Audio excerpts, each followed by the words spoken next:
वह आदमी जमीन पर लेटा हुआ था और बेकाबू होकर छटपटा रहा था। उसकी गर्लफ्रेंड ने ये देखकर दौड़कर उसे देखा। उसका एक पैर पत्थरों के बीच की दरार में फंसा हुआ था और वह हिल नहीं पा रहा था। वह दर्द से कराह रहा था। महिला घबरा गई और उसने पूरी ताकत लगाकर पत्थर को हिलाने की कोशिश की, लेकिन वह जमीन में धंसा हुआ था और हिल नहीं पा रहा था। ये देखकर कि पत्थर हिल नहीं रहा था, महिला ने उसे बाहर निकालने की कोशिश की, लेकिन इससे उसका दर्द और बढ़ गया और कोई फायदा नहीं हुआ। तेज दर्द के कारण वह आदमी धीरे धीरे बेहोश हो गया। जब वह उठा तो उसने देखा कि महिला जा चुकी है। जैसे ही वह उसे खोजने वाला था, उसने जो देखा उससे वह डर गया। एक भूखा भेड़िया उसे घूर रहा था, उसके मुंह से लार टपक रही थी। उस समय वह टूटने के कगार पर था। वह उठने के लिए संघर्ष कर रहा था और एक छोटा सा पत्थर पकड़ लिया, लेकिन भूखे भेड़िए के सामने एक छोटा सा पत्थर बिल्कुल भी बेकार था। आदमी हार मानकर लेटा हुआ था, तभी महिला एक लकड़ी की छड़ी लेकर वापस आई।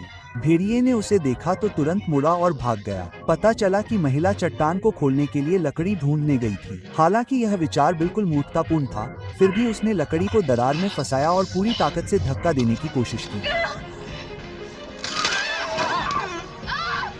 जब वह चट्टान को हिला नहीं पाई तो गुस्से में उसने लकड़ी को फेंक दिया। यह बहुत ही भयानक अनुभव था। वे आखिरकार एक साथ यात्रा पर निकले थे और यह सब हुआ। महिला हताश होकर चट्टान की दीवार के सहारे झुक गई और रोने लगी। आंसू बहने के बाद वे दोनों सांत्वना के लिए एक साथ इकट्ठा हो गए। अचानक आदमी उठा और उसे एक उपाय सूझा। उसे याद आया कि गाइड के पास एक छोटा चाकू है। अगर महिला गाइड के शरीर को ढूंढकर चाकू निकाल लेती तो वे उसका निचला पैर काटकर भाग सकते थे। हालांकि महिला अनिच्छुक थी, लेकिन उसके पास कोई विकल्प नहीं था। उसने उसके लिए आग जलाई और उसे खुद का बचाव करने के लिए लकड़ी का एक टुकड़ा दिया। फिर वह उस जगह का पता लगाने निकल पड़ी जहां गाइड का शव दफनाया गया था। दृढ़ निश्चय के साथ महिला को जल्द ही गाइड का शव मिल गया। उसने जल्दी से उसके शरीर की तलाशी ली और चाकू निकाल लिया। वह तुरंत वापस लौटी। जब वह वापस लौटी तो वह आदमी फिर से बेहोश हो चुका था, जिससे उसे वह मौका मिल गया जिसकी उसे जरूरत थी। बिना किसी हिचकिचाहट के महिला ने उस आदमी के निचले पैर को काट दिया और उसे सफलतापूर्वक मुक्त कर दिया।